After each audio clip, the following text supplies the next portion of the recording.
Hello everyone, it's Shane Kanto, your Wasteland reviewer, and I'm here to review Funny Pages, and this is from A24 and writer-director Owen Klein, who was the youngest brother in The Squid and The Whale, and also has worked with the Safdie brothers with some of their short films, who also produced this particular film about a bitingly funny coming-of-age story of a teenage cartoonist who rejects the comforts of his suburban life in Princeton, New Jersey, in a misguided quest for soul by moving to Trenton. And as somebody who works in Central Jersey, right in between both these towns, because I work in Lawrenceville, New Jersey, not a great idea. And this film is very interesting in the way that it deals with a lot of interesting ideas. I will go right off the bat here. This has some disturbing and uncomfortable cringe comedy. From the opening sequence and the really inappropriate relationship that this young man, Robert, played by Daniel Zogadri, has with his high school teacher, is pretty messed up.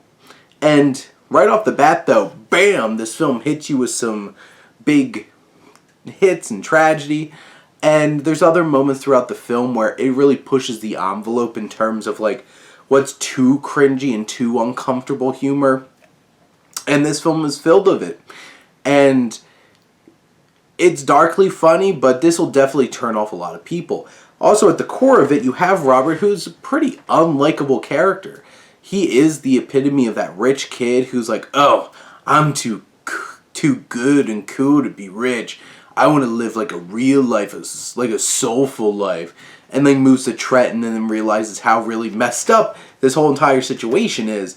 And winds up meeting up with these different characters. Like, he starts to idolize Wallace, played by Matthew Marr, who is a former comic book artist. And he's really trying to pick this man's brain. But this film deals with a lot of interesting ideas. It does present nerd culture, like around comic books and stuff like that, in a way that doesn't feel so forced and stereotypical and obnoxious like in a lot of shows and films like Big Bang Theory.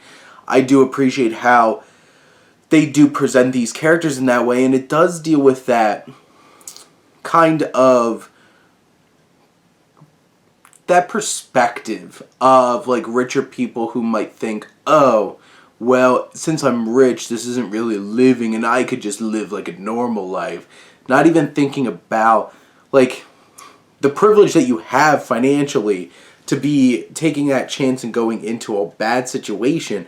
And there's some really horrible sequences in this film in terms of abuse and how people treat each other, including Robert and some of the stuff that he does, that this character is so unlikable. All the characters are so unlikable. And for the most part, it's hard to really connect with the film in that way. You always feel like you're at a distance. But the film also deals with this kind of putting up of a pedestal of the artists that we admire and not really thinking about them as humans and what these things could really mean to them. And maybe they don't want to think about this stuff. Maybe the stuff that we idolize is a failure for them, and it brings back all these emotions and insecurities.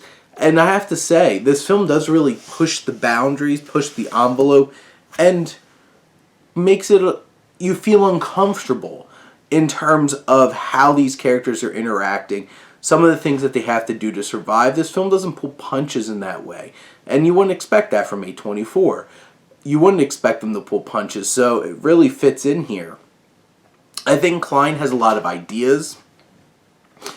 It is a bit muddled in terms of trying to hit on all these ideas in a clear and intriguing and natural way.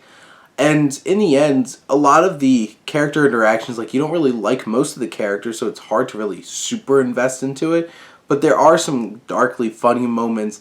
It has some big ideas.